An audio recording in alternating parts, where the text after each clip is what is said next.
Ruthless hunters, natural-born killers, constantly on the prowl for new prey. These are the predators. These killing machines are the rulers of the savannah. And yet, although they perform their violent acts every day, they take no pleasure in killing. Rather, it's to survive. For them, as for their prey, life is a daily challenge.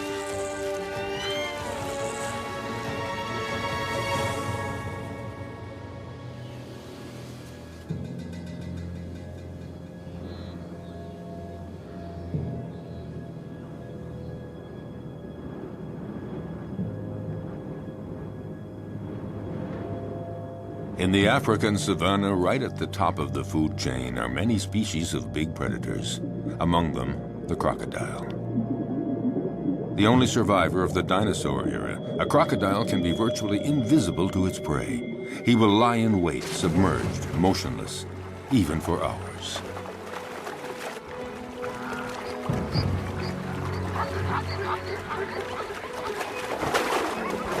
Fearsome, discreet, wily, he is perfectly adapted to life in the water and has the sinister reputation as the most dangerous killer in Africa.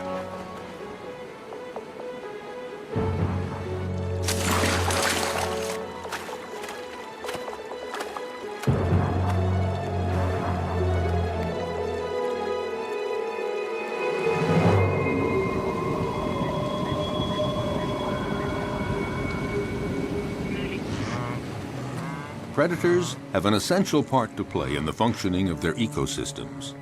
By congregating at places where their prey can cause pollution, they limit proliferation, sparing other species that are few in number. Predators as a group, in limiting populations, help to preserve species that might otherwise eliminate one another.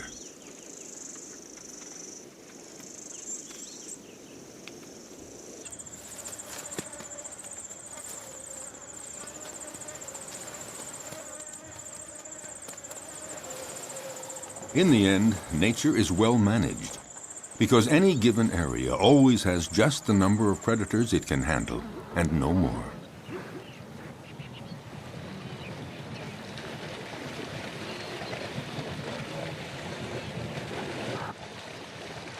Each predator has its own way of hunting. Their strength and speed seem to protect them from many dangers, but their never-ending need for food, for survival, drives them constantly to keep hunting.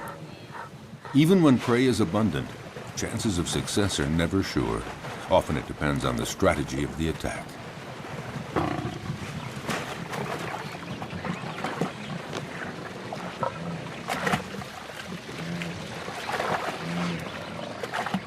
Seized at the throat, this gnu has no chance. The lioness's jaws have broken its spine.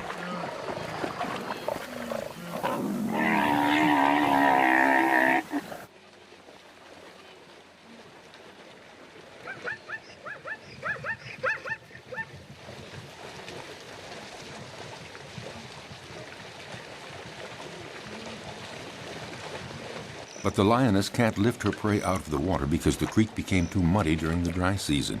She has to devour the animal here where it was killed, a rare practice. Usually several lionesses hunt together, but there are occasions of solo hunting, and then the lioness can rely only on herself to defend her kill.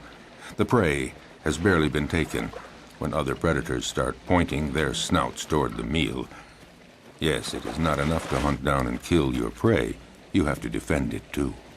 The fury of a lioness can be fatal for a hyena. The sudden appearance of a buffalo might improve the hyena's chances. But is the big animal a real danger for the lioness?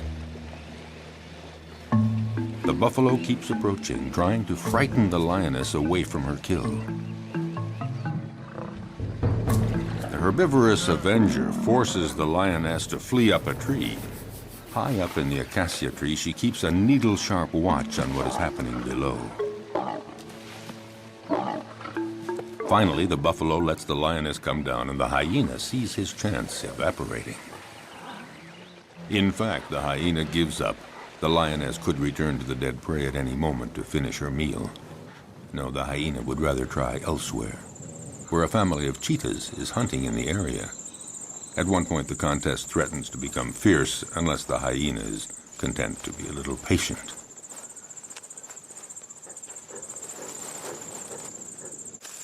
Why not let the fastest predator of the savannah do all the hard work?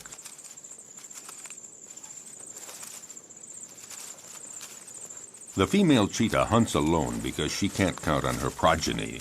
In this case, 3 teenagers. They're too young and too clumsy. Her hunting technique is simple. Just race to the prey as fast as possible and deliver a powerful swipe of the paw to throw the animal off balance. Once it's on the ground, the cheetah's powerful jaws sink teeth into the throat, and that's that. Once she sets off, there's no turning back. There is no room for error. Yes, this may be the fastest animal on Earth, reaching speeds of 100 kilometers per hour. That's 60 miles per hour. A gifted sprinter. But she soon runs out of breath and finds it hard to take the turns at high speed.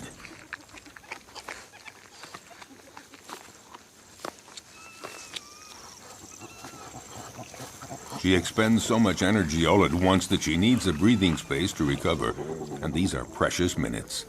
Because the hyena is on the prowl, and he knows that this is the instant to try something if he's going to steal any of the meat. The young cheetahs waste no time in munching off the first bits. The cheetah senses danger. But what can she do? These kids are too clumsy to make any sort of organized resistance.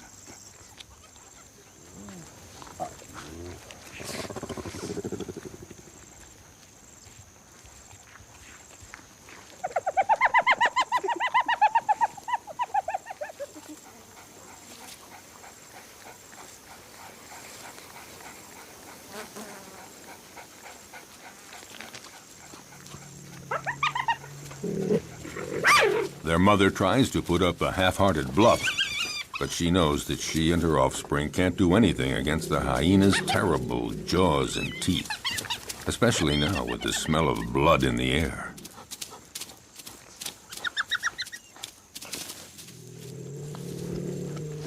She doesn't even try to fight.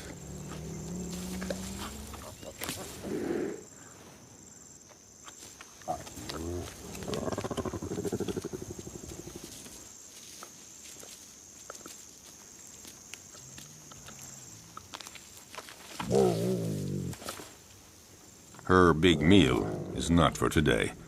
She's a spent force, and she knows it.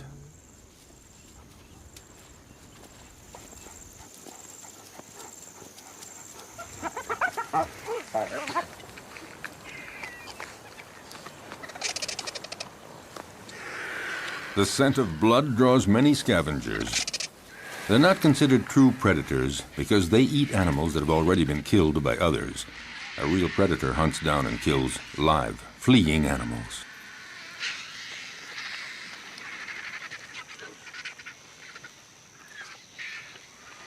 As for the hyena, his patience has paid off, and he can eat to his heart's content. And that is apt to be a quarter of his weight, nearly 20 kilograms, 40 pounds of fresh meat. Of course, the vultures might invite themselves to take some of it.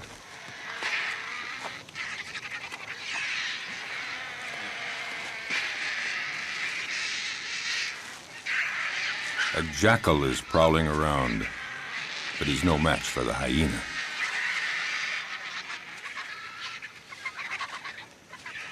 He, in turn, will find his meal someplace else, since the vultures don't seem to be in a sharing mood, not even to give a morsel. So he has to fall back on more modest prey.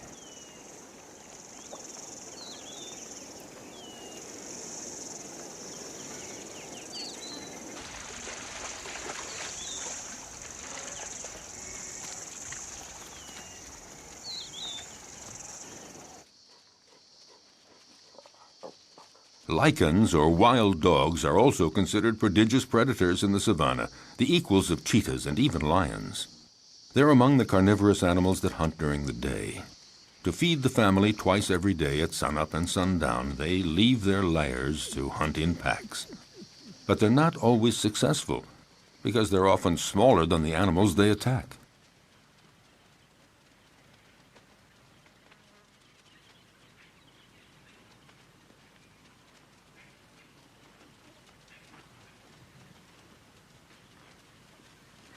These creatures are classified between the dog and the hyena, and they're sometimes called hyena dogs. They drink very little, and their prey can be antelope, zebras, gazelles, and gnus. They're about the size of a big dog, but they're considered, perhaps, the most effective killing machine in the animal kingdom. They hunt in packs, like wolves. Alone, one could never take down a Thompson gazelle or a young gnu, so it's vital that they hunt in packs, and this requires a well-planned division of labor. First stage, sneak up on a herd to spot one that is young or weak.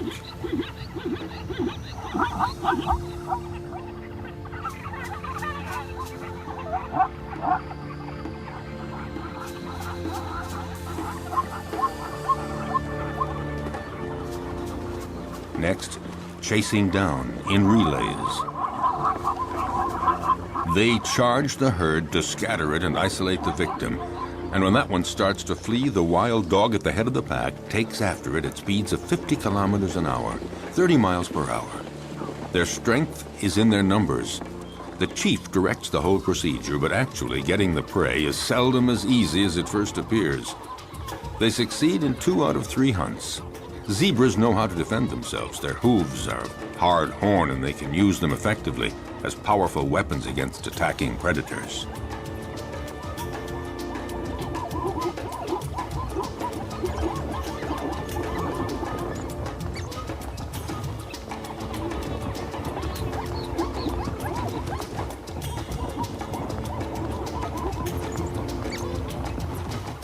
This time, the zebra herd manages to fight off this pack that isn't really prepared for this morning chase.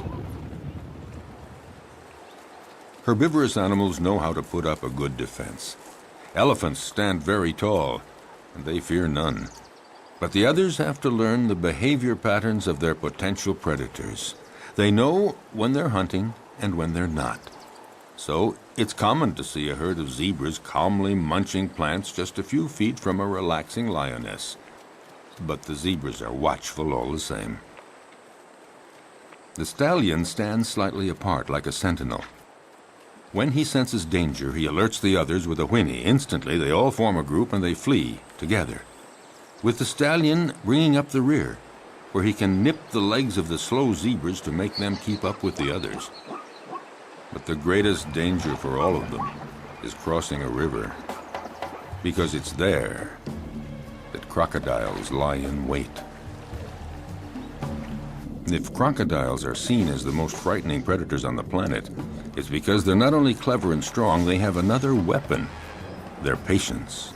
They can go for months without eating, but after a fast like that, any prey passing within range of their massive jaws would have to be very lucky to escape.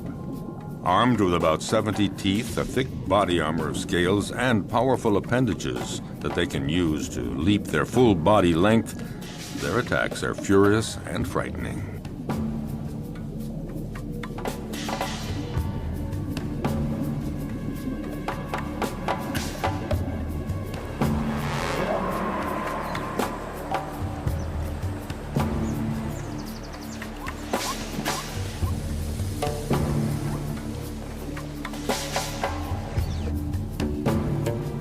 Their body submerged to surface level in a river or a pond makes them almost undetectable, just a part of the environment, until they surprise their victim.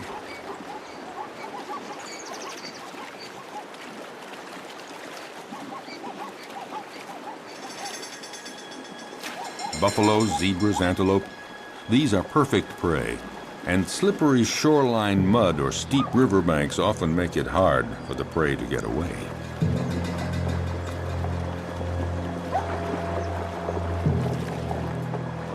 A female crocodile decides to go after a young zebra that has been separated from the main group in the middle of the flowing water.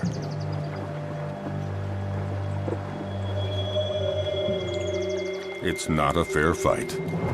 Alone, terrified and wounded in the river, the animal doesn't know where to go or how to get away. The female crocodile tries to drag the wounded creature down into the water, but the youngster is resisting ferociously. It's hopeless. The crocodile has to have a better hold. The prey might get away. Whatever it takes, she has to get a firmer grip with her jaws, and in those few seconds, the zebra could get away.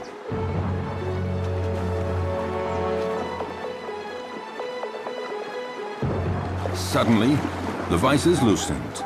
Instantly, the zebra takes advantage and breaks away, desperately climbing up the riverbank. Exhausted by the violent struggle to stay alive, the young zebra has to rest. But lions are always prowling along the river, seeking new prey. The young zebra's minutes are numbered because she is wounded. And in the savannah, a wounded animal is as good as dead. Here at the river, the lions have this prey for the taking. In fact, they have a wide choice of animals that are fatigued from crossing the river, or sick, or wounded, the ones that trail behind the herd.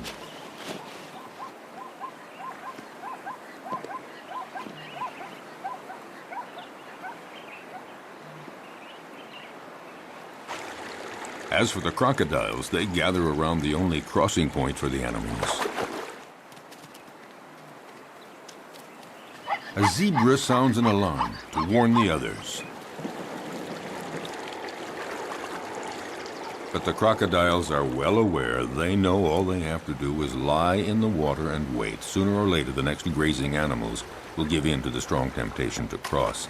It might be Thompson gazelles, eager to find that greener grass on the other side.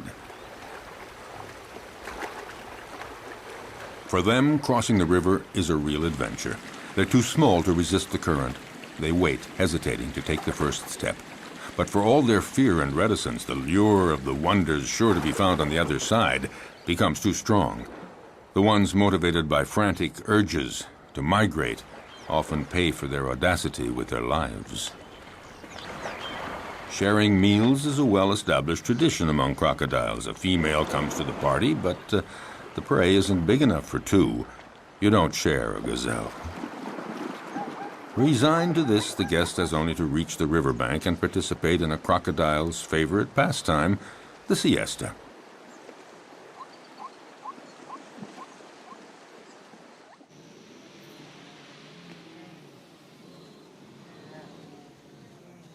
But during the mass migration across the Masimara Plains, danger comes not only from crossing the river, it lurks everywhere.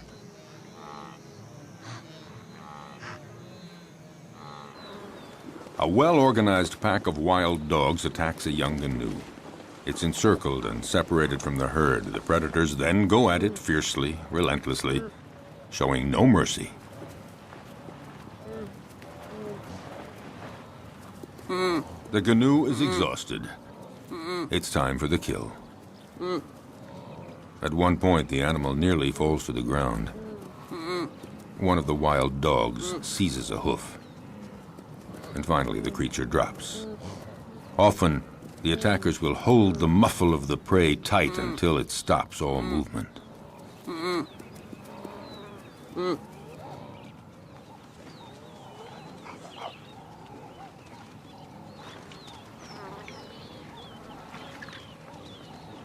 Now it just remains for the predators to share the meal.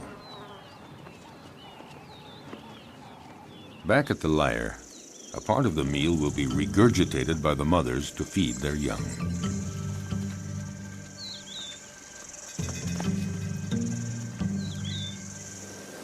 It may seem that predators are ruthless. They show no mercy at all. But they kill only when they're hungry. Their potential prey senses this. As we saw, herds are often oblivious to lions walking almost beside them. But if a herd senses that a lion is hungry, they are away and fast.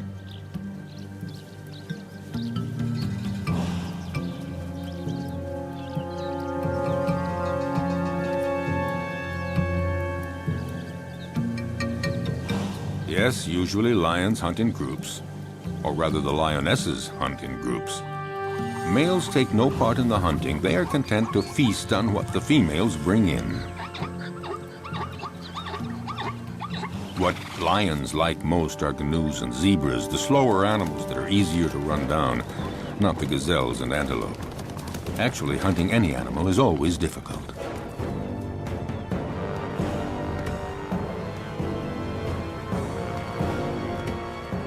When hunting in groups, lionesses lie in wait, upwind, but one is stationed downwind. They wait for the right moment and then come out all at once, heading straight for the herd. The targeted animal is, of course, terrified and runs in all directions. There's every chance that the ambush will be successful. It is said that the zebra has an anti-lion camouflage. When they're running fast and trying to get away from the lions, their stripes create an optical effect that makes it difficult for a lion to distinguish where one zebra starts and the other ends. Unfortunately for the zebras, the effect isn't very effective.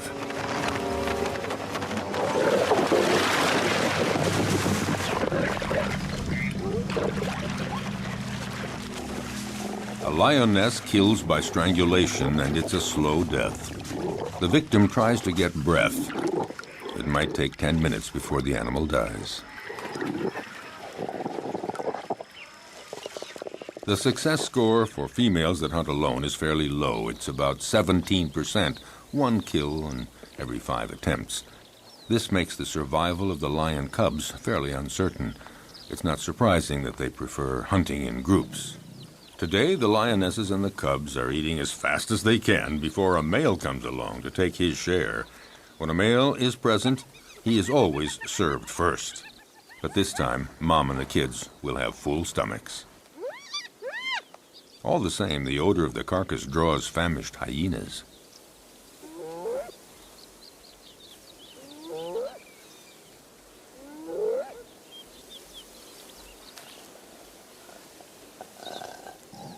The banquet attracts envious neighbors. The hyena moves in closer, no doubt convinced that the moment has come to make his move. But the lionesses have no intention of letting him get away with it.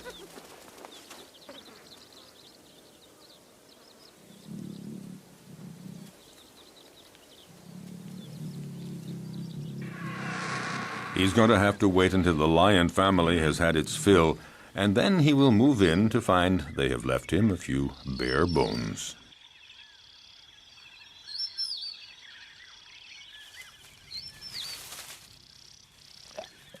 No, not much chance that the lions will leave much for the hyena. Well, if there's nothing here, the hyena has to resume a solitary quest. Why not seek out tender prey, fresh meat, for instance, an unsuspecting, defenseless baby cheetah? For out in the wild, hostile nature, the lives of the young, whether predator or prey, are often precarious.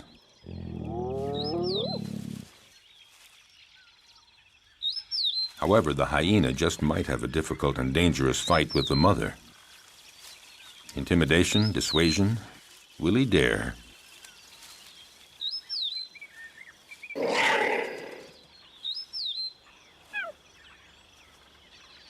No, the risk looks too great. The hyena goes on his way and keeps on the prowl for other prey.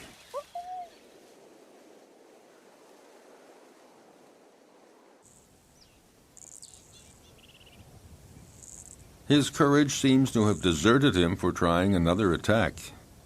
Off the hyena goes looking for any food to quell the pangs of hunger. Once the danger is over, the mother cheetah is required to leave her little ones and go off to hunt. But will they be there when she returns? In the savannah, cruel choices have to be made. The hyena appears to have gone off and is now far enough away. The cheetah has to go for it. A quick hunt and then back to the lair.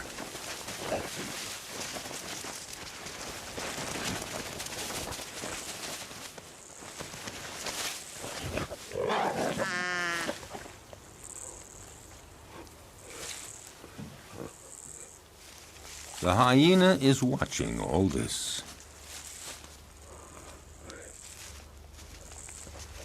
And a little too sure of itself, approaches the cheetah, certain to come out the winner.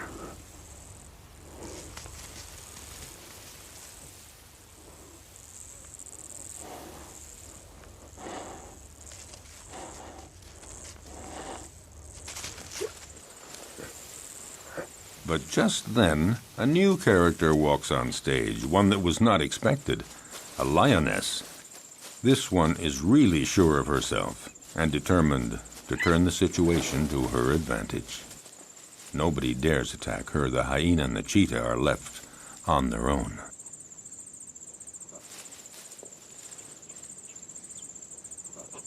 Indifferent, the lioness ignores them with the arrogance of a victor.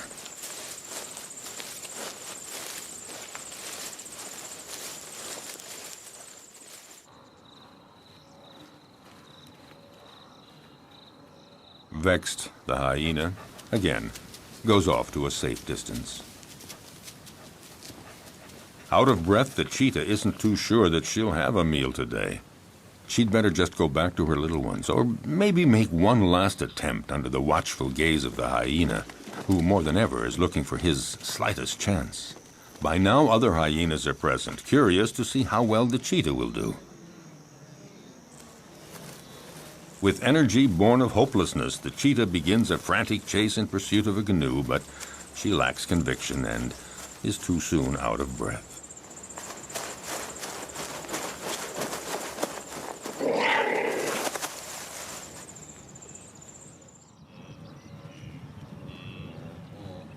Even the gallery of watching hyenas doesn't think that she'll succeed. However, they join others of their pack and profit from the panic caused by the cheetah to attack a wounded canoe. The lone hyena would very much like to join the party. Well, aren't there cordial relations among all members of the same species?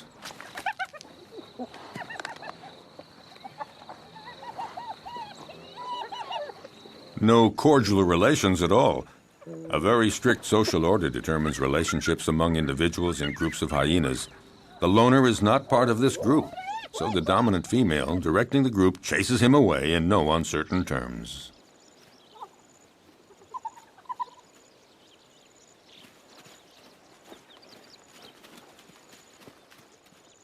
Nothing can be done, so it's best just to melt away into the distance.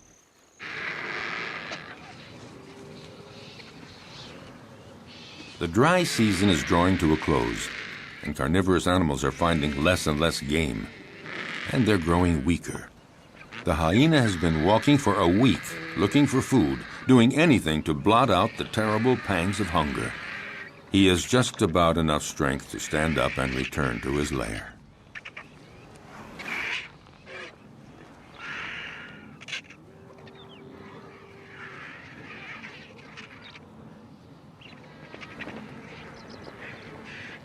Oh, he knows the vultures are waiting for just one thing, for him to lie down and not get up. But hyenas belong to a species with incredible resistance. Gathering up all his strength, he sets off on his quest.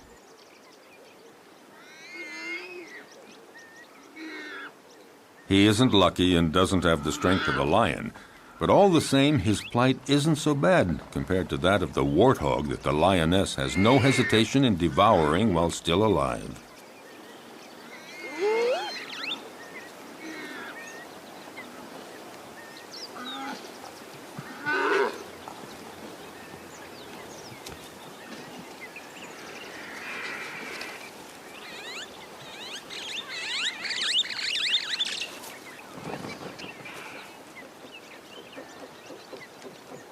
The hyena was right to wait around for a while. At last, there is a reward because the lioness leaves the warthog carcass after eating only the entrails. Finally, something to eat.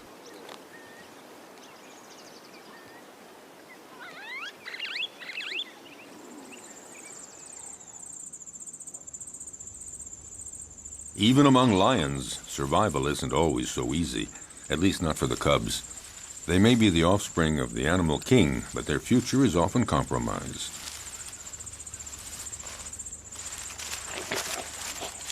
Power and strength characterize the lion, but the cubs are vulnerable, and danger lurks everywhere, even within their own group. Actually, among the lions, everybody seems to be getting along with a certain intelligence. The females within a family are taking good care of the little ones. A female will submit to any sort of nuisance from the cubs, and will even take care of the ones that are not her own. So the females remain calm, but it's quite different with the males. They guarantee reproduction, and they protect the females and the cubs, but they can turn dangerous for the cubs. Unmindful of his tremendous strength, a male who's annoyed by a cub teasing him just might kill the youngster with a swipe of his paw.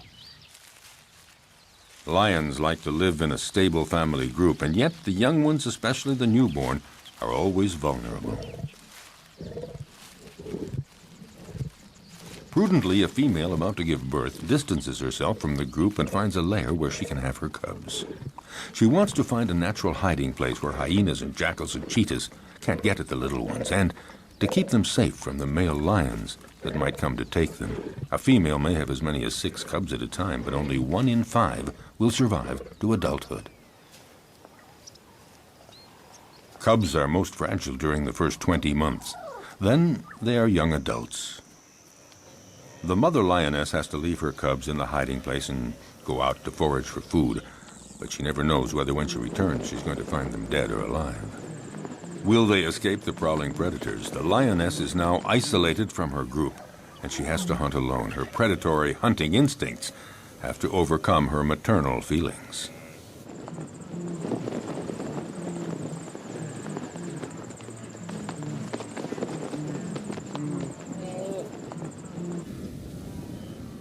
She must go off to hunt even though solitary male lions are prowling the area. They pose an enormous danger for the newborn cubs. If a male lion discovers them, he will probably kill them at once. Time is of the essence. The female must get back as quickly as possible.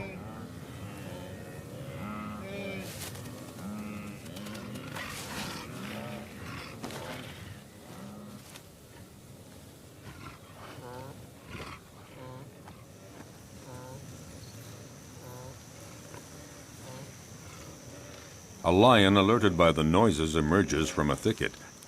A male lion does very little in life. He sleeps and takes care of reproduction, protects the group, and eats to his fill whatever the lionesses bring in from the hunt. And usually he's first in line. The lioness is well advised to catch her breath quickly and start eating as much as she can to regain her strength before the male shows up.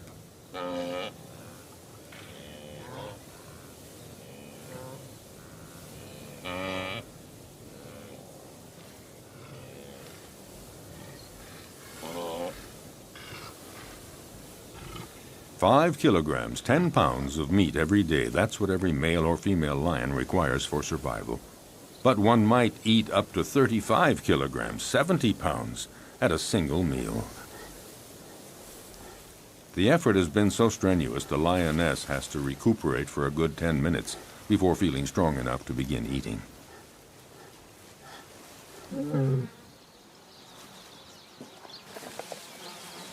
Drawn to the food, the male approaches the female. She submits because she knows the social order within lion groups. Males take first. Hence the lion's share, and here it literally means that he takes all the best pieces for himself, and he takes them before anyone else in the group. A male lion can be the most powerful predator of the savannah if he chooses. He's fearless. No animal would ever approach his killed prey.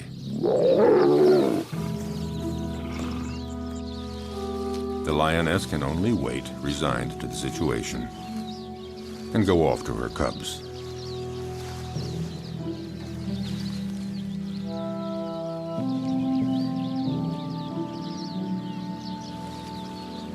Returning from the hunt, the young mother lioness has to make her presence known. A cruel surprise awaits her. Her little ones had a surprise visit from a solitary male lion that happened upon them. Only one cub remains, but it's dead.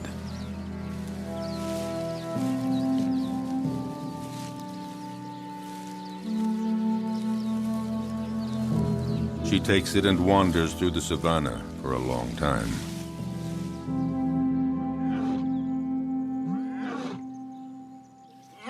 Before she can bring herself to give up the cub's body to the vultures.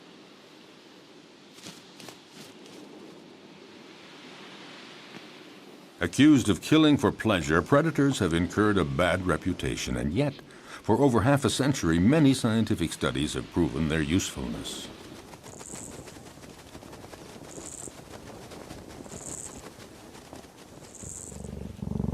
A number of predators are key species that enrich their region and determine the structure of animal communities. They maintain a good balance between various species. Attempting to suppress the predators to protect nature is a mistake, because any place without predators is not a stable environment. On the contrary, it's an artificial habitat made poorer and more fragile.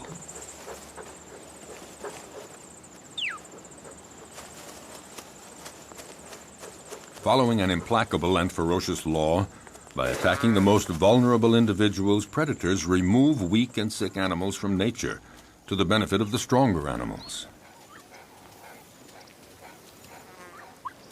For all that, the life of a predator is not so simple. Nature's implacable law applies to them too. A sick predator, one that is wounded or not very good at the art of hunting, will in turn disappear. Learning to be a good hunter requires a long period of instruction. For example, a female cheetah has to take great pains teaching her young to hunt, so they learn to recognize and stalk down their future prey. They have to be taught how to choose prey, sense all its reactions, and know how to get it. Most important, young cheetahs have to master the essential swipe of the paw that knocks running prey to the ground. As a rule, the cheetah is certainly a superb sprinter, but since they can't take the quick turns at high speed while running, they have to rely on striking their prey precisely and forcefully with one paw, throwing it off balance and dropping it to the ground. The students learn this by practicing on a young live antelope provided by their mother.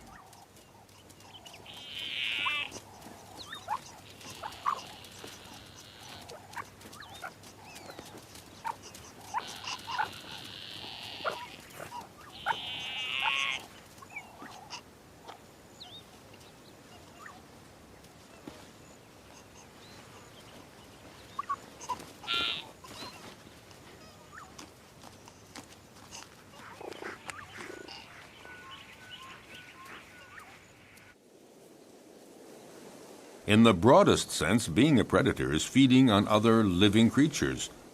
Under that definition, practically all animals are predators. It's just a matter of scale.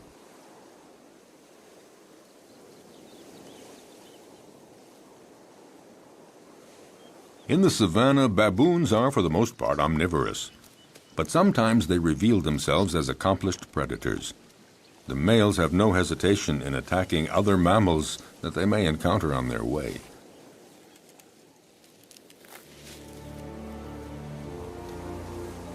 They can be terrifying opponents. Their bite is awesome. A powerful dominant male has caught a small gazelle. He doesn't wait for the prey to die before devouring it, right in front of his underlings.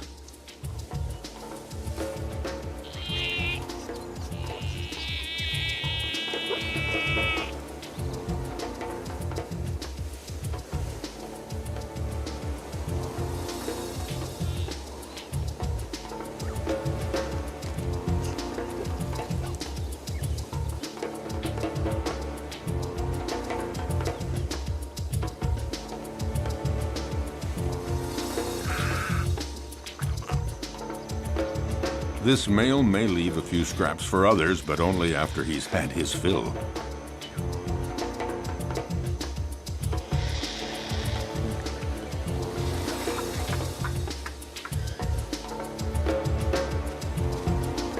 In the savannah, death is a part of everyday life. The baboons set off for new horizons.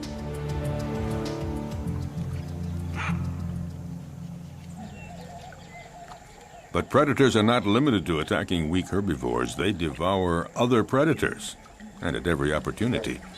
Some animals are completely oblivious to the danger present along the riverbanks. Like young baboons, apparently, the smaller the predator, the more invulnerable they feel. Foolhardy or oblivious, The baboons have apparently decided to tempt the devil, and this particular devil is a crocodile.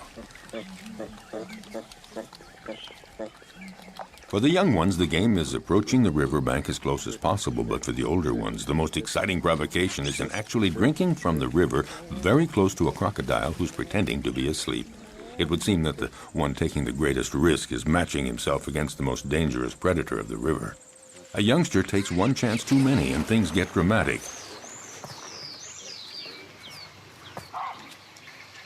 The alert is sounded, but it's too late.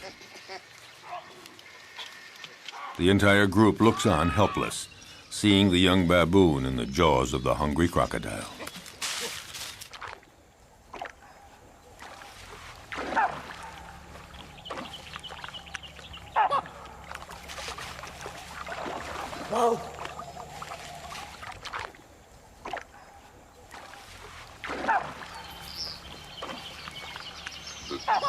In the world of the predator, you pay for the slightest mistake.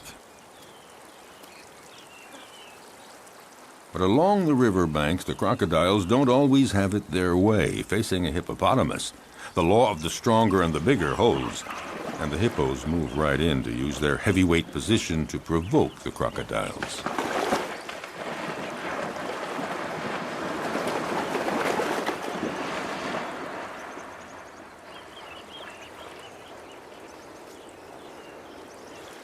The hippos and the crocs live together in the river. The crocodiles may present no direct threat to the hippos, but all the same, they might go for a young, defenseless crocodile. Defending territory, provoking, hippos are quick to show disdain for the crocodiles as soon as they're big enough to intimidate them, and in response, the crocodiles feign indifferent. Even the youngest get in the game. On dry land, the adult crocodiles do their best to frighten the hippos.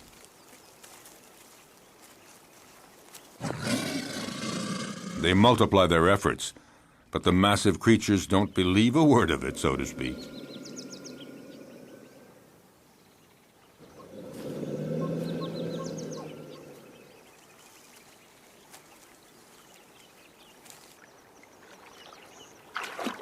If duels between adults held on land seem not really dangerous for the combatants, it's not the same in the river, when the crocodiles are again in their preferred hunting ground.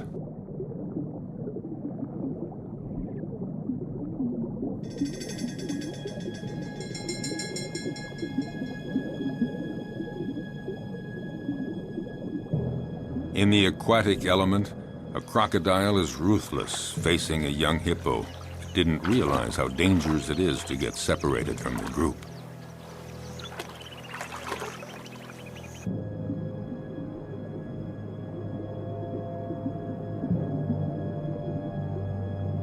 Cunningly, the crocodile approaches slowly.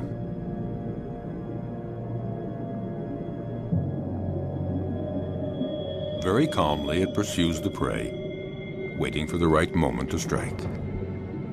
Feeling safe, not sensing exposure to any danger, the hippo swims down in the water. And the crocodile glides effortlessly. He's in no hurry.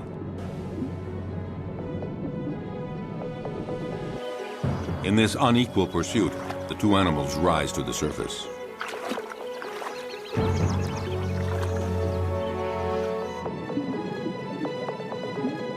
It only remains for the crocodile to pounce and pay no penalty.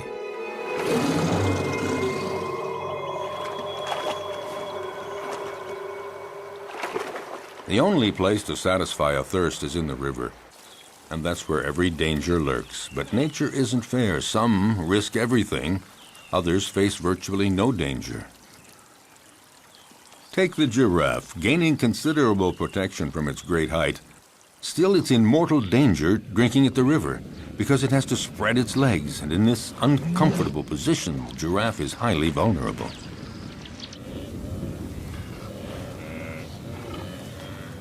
If there's no shortage of game here, it's because every year the migration cycle of the herbivores of Serengeti conducts 1.5 million gnus and countless other animals across the Masai Mara Plateau to Kenya. to spend the summer. Water holes and the whole environment provide predators with a happy hunting ground, and these meat eaters take full advantage. Nevertheless, the actual hunting is far from assured.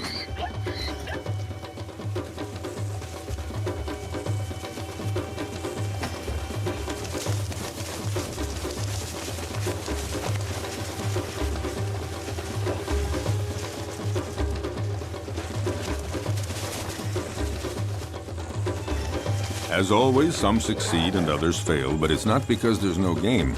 Some prey defend themselves with enough energy to repulse the most ferocious attacks. With 4 against 1, the cheetahs seem to have achieved their goal. But such combats don't always end as predicted. It would appear that the cheetahs have the advantage, but that doesn't take into account the endurance of their opponent or the canoe's instinct for survival.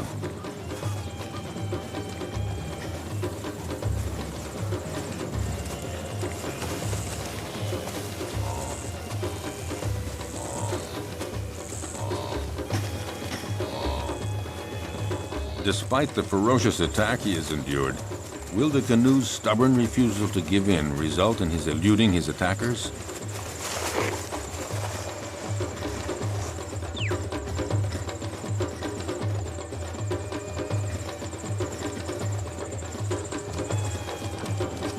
Thrown off balance by the canoe's sustained fury in managing to escape their claws and teeth, the cheetahs seem unable to administer the fatal blow. Suddenly, in an astounding burst of energy, against all odds, the canoe does manage to escape from all those predators. Totally exhausted by all this, the cheetahs give up.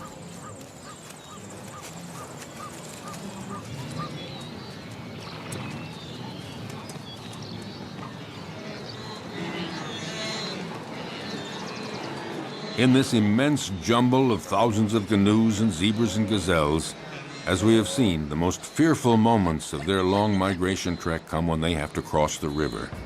But paradoxically, if it's their great number that attracts predators, it's also their massive numbers that provide their best defense against the feared crocodiles.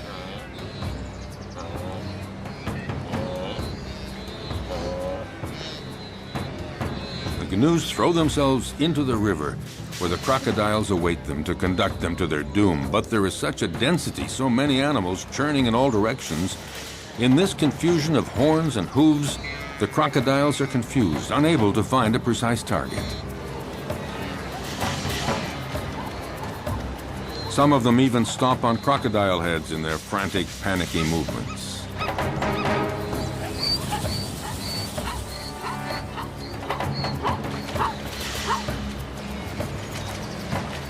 This superabundant flow of animals disorients the predators, but any animals that stray from the central melee, any out on their own, are instantly victims of ferocious crocodile attacks.